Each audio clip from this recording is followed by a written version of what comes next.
2020. Okay, so member or President Besser had asked a couple months ago probably to do an update on the work that the district is doing in equity. And so I asked Jill Harris, who runs our adult learning program and runs the Chicago Coaching Center for us. You guys don't get to see her much, so we thought it would be nice to start bringing her to board meetings because she is awesome. The work that we've done in equity here is something I'm very proud of. Both, sort of the long view of the work, which began with let's get legally compliant, which usually gets you morally and ethically compliant in special education, in access to classes, which we frankly were segregated away from those not that long ago in this district. And so we worked really hard not to just open up access to but to provide supports for students who maybe had not had access to those types of courses at the elementary level.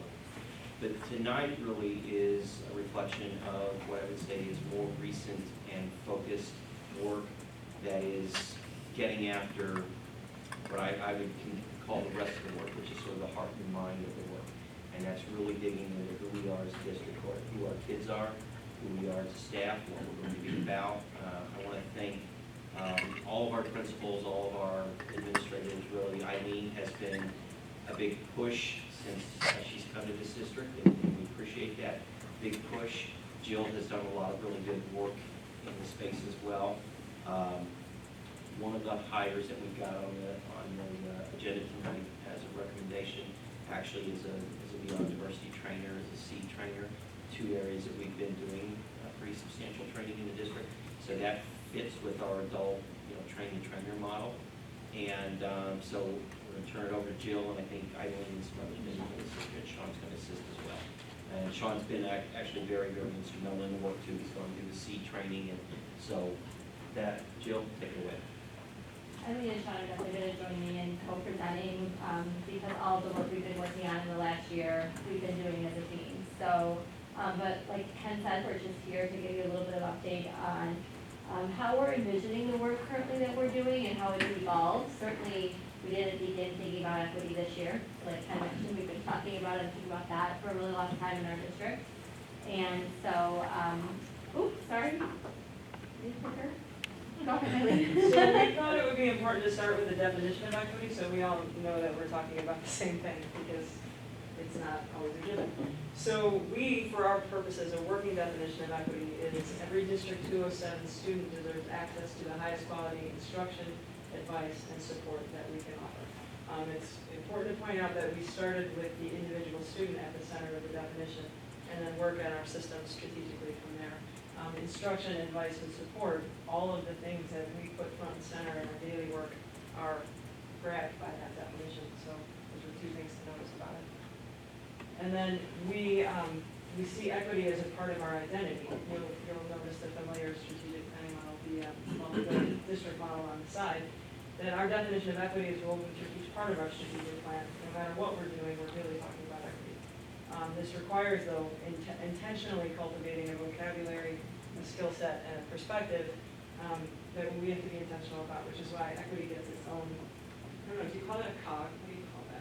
It gets its own wedge in the device. I prefer cog over wedge. If you choose between those two. Thank you. I'll defer to you then. It gets its own cog. So, and that comes from our conviction that racial literacy is necessary for all our students to be successful in a diverse global society. Sometimes, when we're talking about equity, sometimes people will default to the notion that equity is something that people of color have to worry about.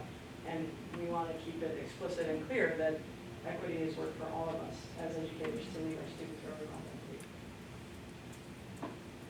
So just to remind people that our demographics in this district will also underscore why that's necessary for us. Our kids are interacting with diverse communities each and every day. We are now, if you click the numbers. I'm sorry. That's all right. We are 57, across the district, we are 57% white, 22% Latinx, 15% Asian, 3% Black, and a few others that I remember with this at least. 13% of our students have IEPs, and 25.2% of our students live in poverty. All of those things mean that they come into a school system that needs to be flexible and supportive for each and every single one of them. We have this image up here to sort of illustrate for you how we're thinking about equity work. And if you notice, we have this idea of individual personal learning in the center with arrows going out to systems and access and classroom practices. And what we really are trying to illustrate with this diagram is that we are understanding that it's the individual within our system that really impacts how we implement our work and how we interact with one another. So we know that things like constructs such as race, like Eileen was just mentioning, play a role in how we view and experience the world around us. And it impacts how we as individuals choose to set up our classrooms or our instructional design or our lessons, or it impacts decisions we make about our systems and our districts. So by engaging our individual staff members in an exploration of ourselves and others around us, then we can then also impact and ensure that our classroom practices and our systems are equitable as well as culturally responsive. So that's sort of the three prongs, if you will, or the three focal points of our equity work, is to ensure that, yes, our classroom practices are equitable, yes, our systems are equitable, that we're engaged in culturally responsive practices, but that we can't do that unless we're helping our individuals to go through that self-exploration process. So next up, and we can click to the next slide, is just a little bit of what Ken had referenced about some of the things that we have tackled over really the last decade or more.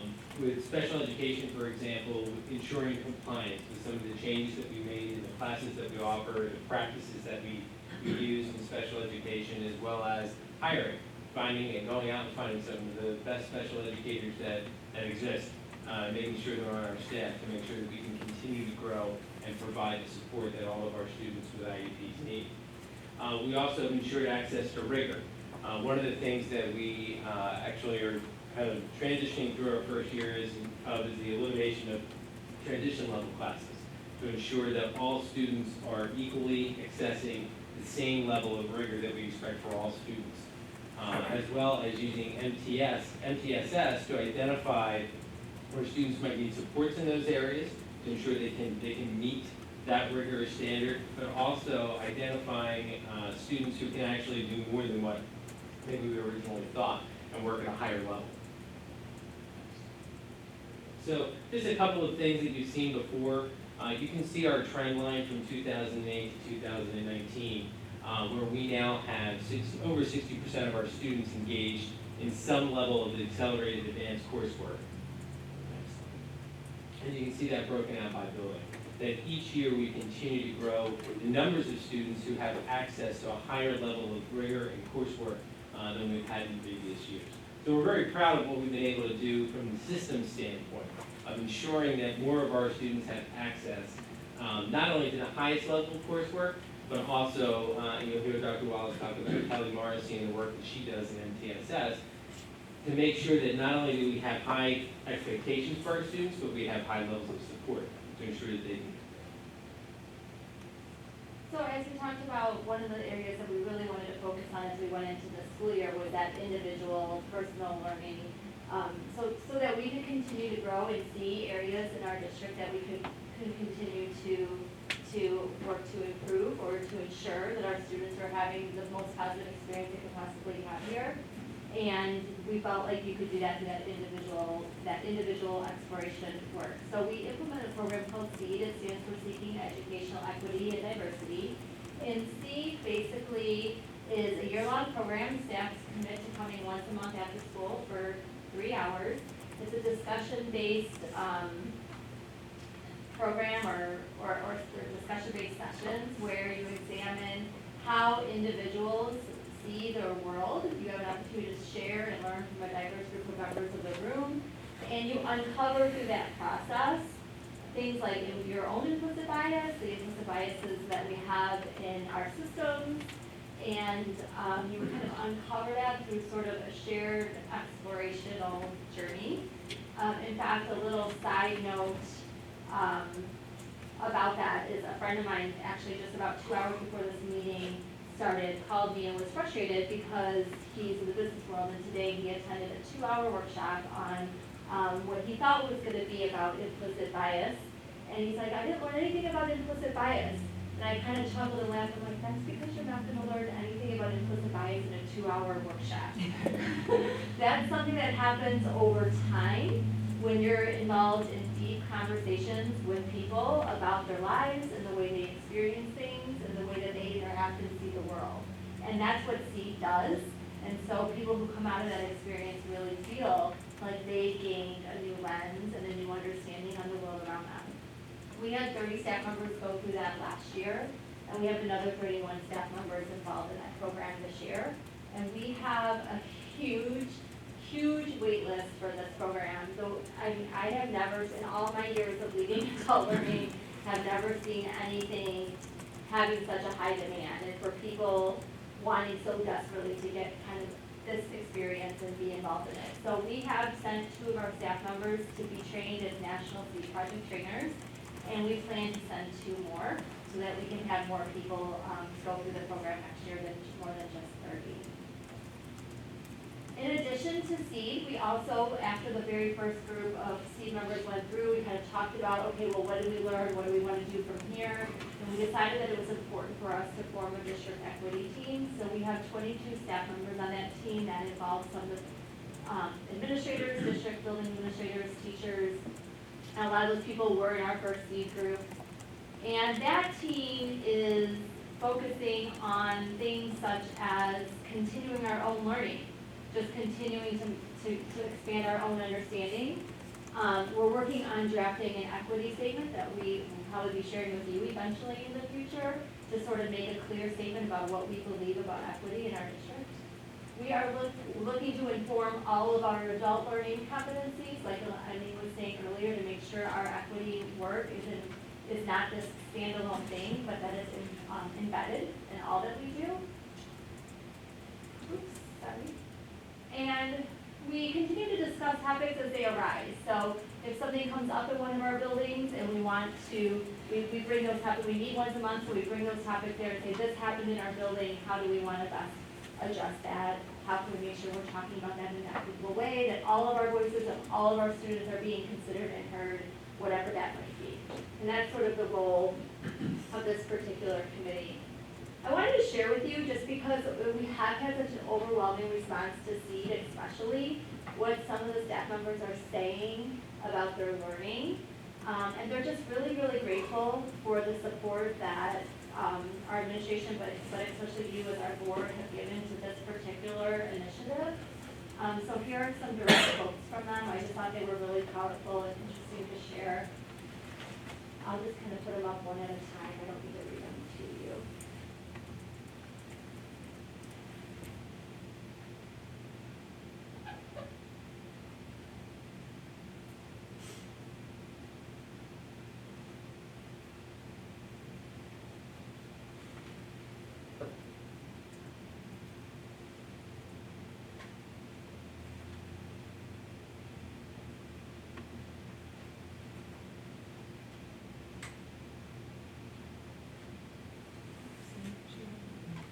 I'm so sorry. Usually you look over there, and you got those, what you just. No, that's back over there. Right, but it's not there. I didn't turn that one in. I just turned that one and this one off. I'm sorry. There's one more.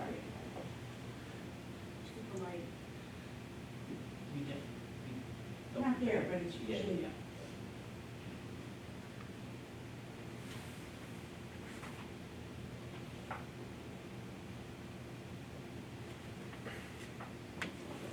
I think if you read through the quotes, you can really see that the SEED experience is having a deep and profound impact on our staff members that go through it. And they're mentioning things like, I see things differently now, I have a vocabulary to talk about things that I didn't have before.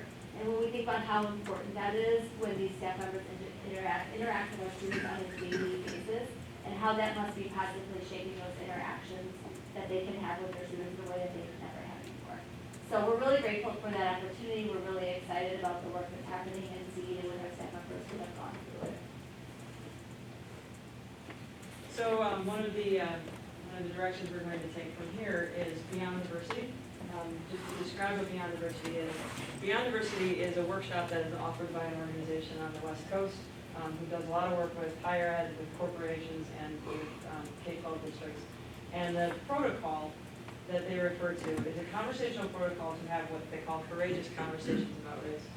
I don't think we have to look too far to see occasions when conversations of race in public discourse have failed spectacularly.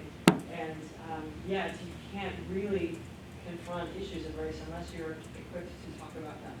So this is a protocol that you learn through the workshop and then implement in the workshop to engage, sustain, and then go deep in conversations about race. So we have set a goal that all of our 12-month building district administrators will attend by the end of June, this coming June. Several folks here today have done so. And then we hope to then expand to 10-month admin, instructional coaches, and teacher leaders. So Just on this part of it. just to attend Beyond Diversity. Okay. So that's separate from SEED. SEED is ongoing. SEED is kind of like an IV, and Beyond Diversity is like a shot. You know, it's a 2-day workshop, and it's pretty intense. And SEED is very intense throughout, but it's sustained. You have to do SEED in 3-hour blocks over months. So I'm sure you looked at a million programs, I'm just curious, what courageous conversations, how you put that, and what stood out about that? well, I should share that I have experience with it. I'm trained as a Beyond Diversity facilitator from previous districts, but because we're not affiliates with the group, I don't bill myself that way here. But I have a lot of experience with it, actually. I think what makes it different from other ones I've seen, and of course, I'm not encyclopedic, there's other ones out there that I haven't really seen, but what I do like about it and could endorse is the way that it keeps the decks clear so that you can stay focused. Race is such an emotional and personal and deeply ingrained topic with so much attached to it. And people get very emotional and have that can short circuit conversation. There's a set of tools that they've developed and practiced and use and refine so that you can stay in the conversation and not necessarily reach closure because you don't really ever, but at least reach a deeper understanding. And that, as you're examining systems that affect kids every day, that seems crucial. People will want to jump out of that conversation if there's not a way to keep them together. I think it's great that we're trying to get everybody to be able to at least do that. Can I just get an understanding on the SEED? You have a long waiting list. Yes.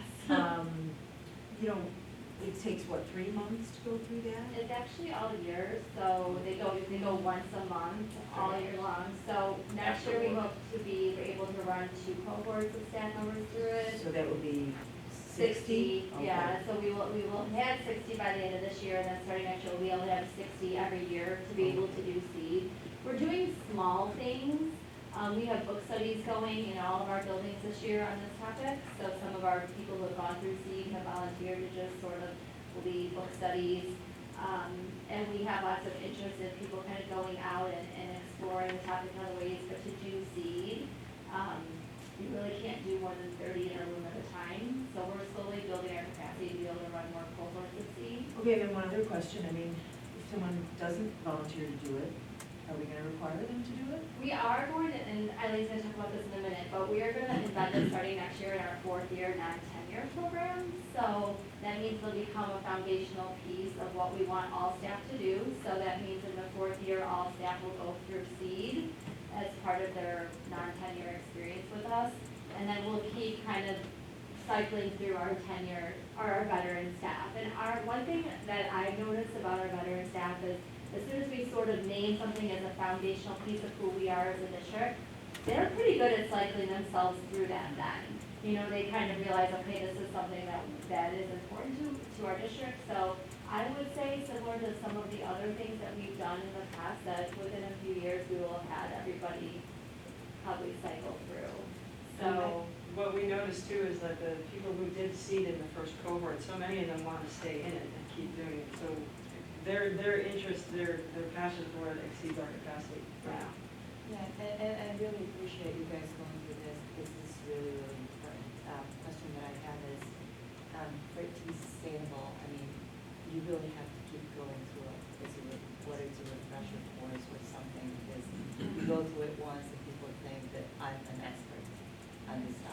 unconscious bias, implicit bias. And the other thing, my question is really a question, is there a metric that we're looking at to see how effective it really is? That's a good question. It's actually a question we should have about all of our, we do have about all of our professional development. And so what I'm working on in my current role is a process for assessing impact. And I have a framework for that. I'm piloting this year with our literacy folks, our literacy professional development trainers. To make a really long story short, what we're gonna do is we're piloting that framework this year. And then we're gonna take that and we're gonna implement that with all of our PD strands. So every semester, one professional development group will go on cycle kind of with me, and we'll go through that framework to assess our impact. So this team of our equity leaders are in that mix. So we'll develop that framework together. And part of that framework is identifying your outcomes and figuring out what you would collect or measure to see if you were meeting those outcomes. So we'll do that together as a team so that we can sort of, that's not just me saying, oh, here's what would tell us if we were accomplishing our goals. But we'd have all those voices at the table to write those outcomes and develop the assessment metric for assessing that impact. I should come back and do a different presentation one day on that process, because that's going to be a pretty neat process once we get that in place this year.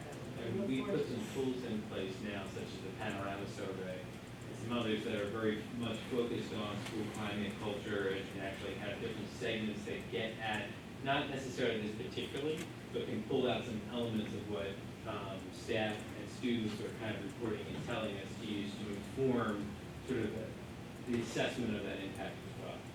So we do have some tools that we've recently started using that this year that'll give us a nice baseline kind of foundation before we're too deep into it, to hopefully be able to layer that on top of some of the things we see over time. And that's a great point. Those would be the exact type of things we'd be looking at, okay, once we have our outcomes that we would be looking at, to say if we're meeting our goals, here's what we would want to see. What data can tell us if we're meeting that, we'd be turning to tools like Panorama or other surveys that we might. We have a lot of that data already. I mean, we started these initial conversations with the data disaggregated. What does our conduct data look like? What does attendance and achievement data look like? And we disaggregate by race, IEP status, and income. But then there are also organizations that come in and do an equity audit too, which will just look at your practices as a baseline and down the line too. It's just slow. It takes a while. Moving people is slow.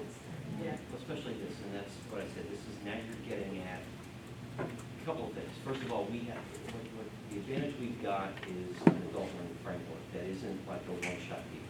So what's already happened here is a real organic teacher leadership framework where the teachers are raising their hand and want to have ownership of this. That's what makes it sustainable. And then the ability to embed it into a full-year cohort experience, which most districts don't have anything like that. And that's kind of like, you come to work for us, we're going to put you in a real master's program of how we want you to teach with us, will become an embedded piece of that. So there's your sustainability. How do you train everybody moving forward? That's how you do it, you build it forward that way. And the ability to sort of have that distributed ownership is what makes any of the adult learning stuff sustainable. And so we've been very intentional about that design of trying to make sure that it's why our coaches are, teachers. It's why most of our trainers, frankly, are teachers. At this particular junction right now, we have a lot of administrative leadership, but over time, what will happen is, what you want to have happen is that the administrative leadership can sort of step back and the teacher leadership steps forward, because that has a lot more staying power across your faculty in all the, and it also has way more impact in the classroom. I think Jill's observation, what we're able to do right now in 2019 is only because of the investment we've had for a long time in adult learning. We're able to do a lot more, a lot faster now because of that, and people do step forward and sort of raise their hand. But this is one of the things that, I'm glad, Paula, you asked about this, because a common experience for some boards on this type of work is it does create some consternation in communities about what you're doing. And so I'm proud of what we're doing, and I have no problem speaking about that. I want the board to have its eyes wide open on this work, because in other communities, not only has it caused questions, it's caused this work to come to a running halt. So make no mistake about that. so that we're all, you know, aware of the journey that we're on here. I think it's the right journey. It's, if anything, we probably need to work faster and get there quicker, but, Just as a little bit of a follow-up on that vein, does this, Beyond Diversity, is it only race, does it go into gender identity or sexual orientation? It does acknowledge intersections among those things, and it starts with race, but it does, at the more advanced levels of the conversation, they do examine intersections. Race is kind of the ground zero, if you will, because when it comes to achievement, if you address the systems that restrict achievement for black and brown boys especially, but black and brown students altogether, if you address those conditions, everybody's achievement improves. So, what you do is a raise all boats kind of thing. But the awareness piece of that, Carla, is part of C. So when we kind of Part of talked about C. that. It's part of both. The advanced work of Beyond Diversity, because there's Beyond Diversity 2, there's Beyond Diversity 3, and then there are specialized workshops on LGBTQIA, Latinx experiences, black males, specifically black women, specifically Asian Americans, Native Americans. It's pretty broad reaching. But if you go But at through that C, advanced you kind of level. get the overview, and then Right. you can go deeper with Beyond Diversity. And it's the toolkit that you get in Beyond Diversity that you can use that protocol for any conversation, really. Which is why we're starting our building in district leaders with Beyond Diversity, Courageous Conversations first, because of that protocol and toolkit, because we felt like if all of our leaders could get on the same page with the protocol, then we could use that in all of our meetings, we could ensure that we're looking at things through a common lens, and that will help, us to kind of function together as a team. So that's why we're starting with our leadership, we're SEED, we have everybody from support staff through, building district administrators in one room in SEED. The more diverse the room, the more meaningful the experience.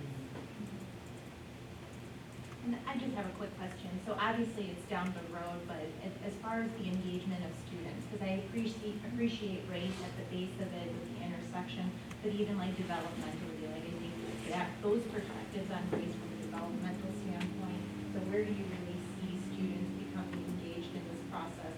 Because this is, this is a lot of the adult learning pieces, but it's also kind of connecting those dots too. I think that's something that we can explore as we expand our capacity. I've seen cases and been to workshops that we presented. Down the road, eventually, we would love to have a student group, Students Organized Against Racism, SOAR is a common group that a lot of schools have. We don't have the adult capacity yet to really lead that, and, I mean, of course, you want to be sensitive and careful with any participant, but with a kid, I'm especially risk averse.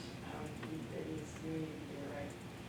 So, but that would be hopefully something that we could do within the next couple of years.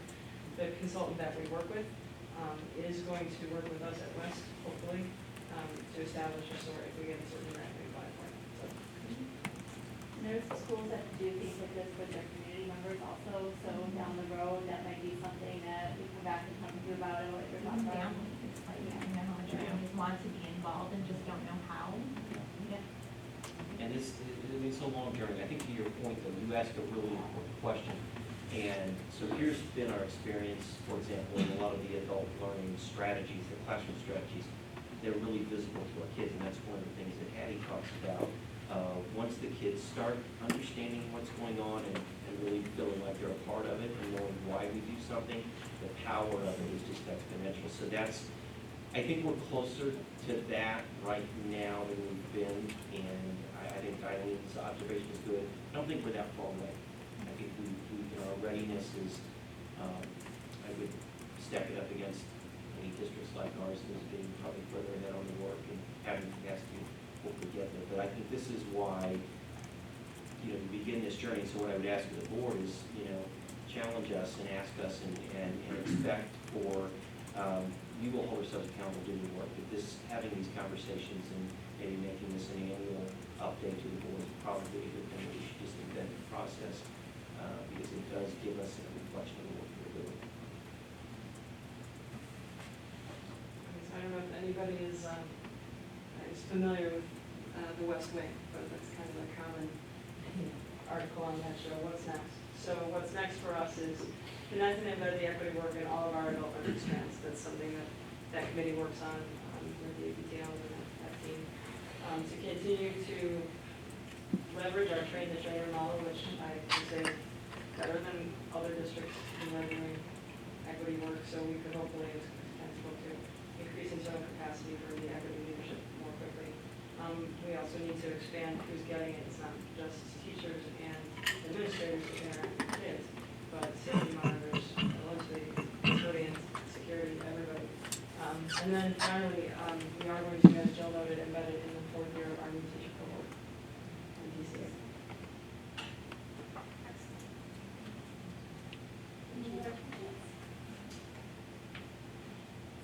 Thank you. We wanted to thank you. We couldn't have, without your support in this area, we couldn't have done what we've accomplished in such a short period of time. We know we're just getting started with some of the work, and some of the work has been in progress for a long time, but it's the main reason all of us are here. So, as educators, we're really, really grateful for your support in this area. Well, it's focused and measurable and purposeful and strategic, so we are very thankful. That's why I asked to share here, because I thought it was important for us. So thank you for your excellence, strategy, and metrics, right? And metrics, yes. Metrics. Smart goals, we've all heard, right? Okay. So let's see, any other items, points? Oh, FOIA, we had 6 this month, and all they were All right, do I have a motion on the consent agendas, number 7A through E? So moved. Second. Austriaco? Aye. Coyle? Aye. Reed? Owen? Aye. Lisa Abramson? Aye. Bessler? Aye. Do I have a motion on number 8, 2019 tax levy? Yes, I move that the Board of Education adopts a resolution providing the levy of taxes by the Board of Education for 2019 in the amount of $124,434,160. 2, that the Board of Education certifies the tax for special education programs purposes. And 3, that the Board of Education certify the applicability of the Truth in Taxation Act. Second. And I do want to just highlight that in the past, we have not had to comply with the Truth in Taxation Act. This year, however, we do because of the referendum. That motion and the second is amends the motion, so let's vote on number 8 as amended. Coyle? Aye. Owen? Aye. Lisa Abramson? Aye. Lee? Austriaco? Aye. Bessler? Aye. Do I have a motion on number 9, approval of workload plan for special education? So moved. Second. Sean, is this you? Yes. So what you have there is, we are required by administrative code to work in conjunction with our special education staff to have a way to assess their workload. And so what this is, it doesn't set anything other than the process by which we determine individual teacher workloads. So probably the most important thing is that if you go to the table of contents, there's 4 key elements there, where it talks about individualized instruction, consultative services, attendance at IEP meetings, and paperwork and reporting. They're the 4 topics that you must consider when you are creating a workload plan for any individual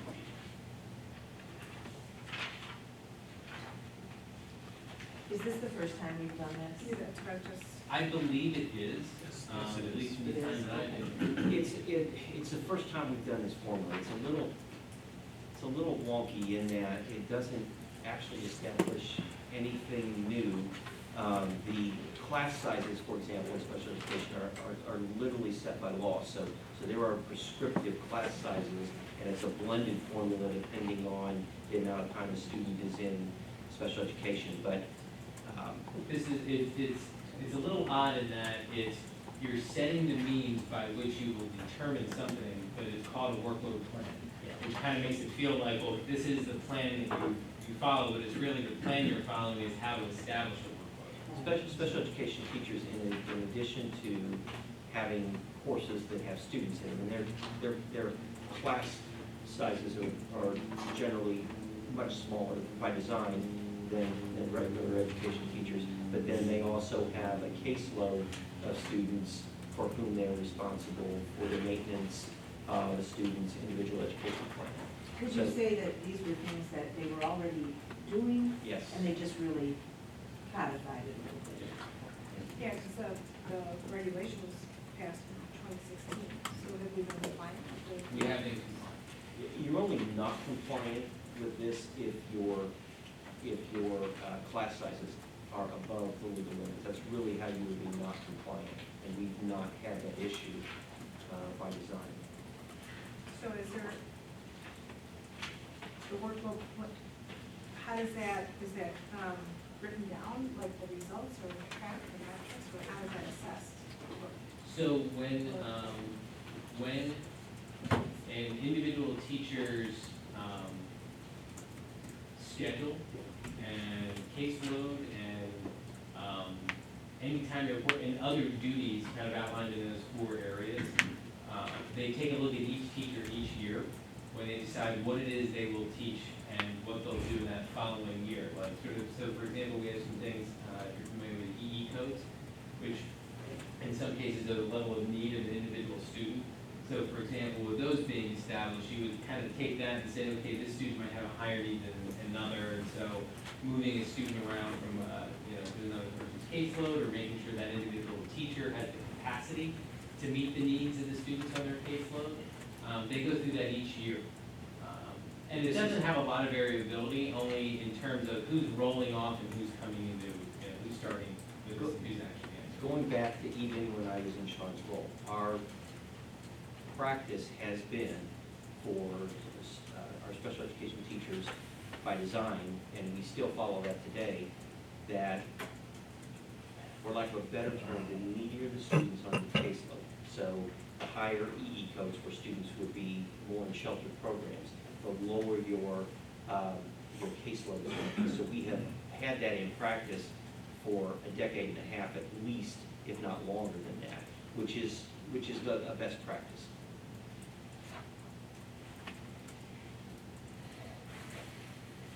Is that our website? This is a public document? Yeah, I don't know, is it?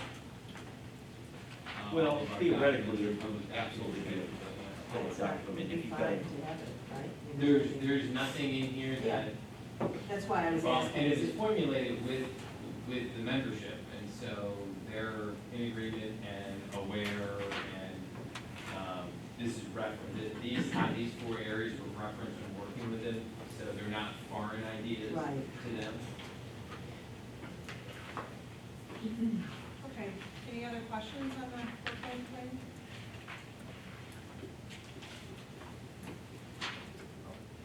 Yusuf Jacobson. Owen. Aye. Lee. Aye. Coyle. Austriaco. Aye. Bessler. Aye. Okay, and then just take note of calendar items. Meetings, no final exams for board members, that's good. Any questions or additions or corrections? I just want to mention that we are going before the Park Ridge zoning board on December 10th at 1 p.m. And then we will be attending the appearance review board for Park Ridge on December 19th. So I would encourage any Park Ridge residents that are available those evenings to attend the meeting. We are both at Village Hall. The board member Austriago and myself will be at the December 10th, and I will be December 19th. So, And then also, we're gonna have to schedule an ad hoc policy committee meeting. We have press revisions with the 100-and-something new laws that occurred in education, so we have a large number of policies to review that are recommended by the press. so, So but we with just our need new to- press, with our new membership in Press Ganey, I thought those were automatic. So is that, is No. this, what's, where your rears up? We're still in that process. Okay, we are. Yes, we're still in the process What's the of holdup? converting to Press Plus. Oh, People keep making laws based. They did get a big, I mean, I think they had a huge, there were a bunch of changes. Yeah. Yeah. And I've gone through them all, I have them all ready to go. It's, many of them are simply changes to the footnotes, which nobody includes those, so a lot of them we get to skip. But mostly there's simple updates related to a new law change. So it references the new law in the policy, so it's not, most of them aren't gonna be in a real in-depth conversation. And when do we expect to have Crescent Plus? Well, we are finishing up with Ken Carter here, probably, who knows, the process takes a little bit longer than we had anticipated. And so we're scheduling our final dates with him to get that rectified. And then at that point, whenever that might be, then we'll have the automatic policy updates. And we won't have to do this. Well, I think even, Well, yeah. I think the board consensus previously was we would have an ad hoc policy committee meeting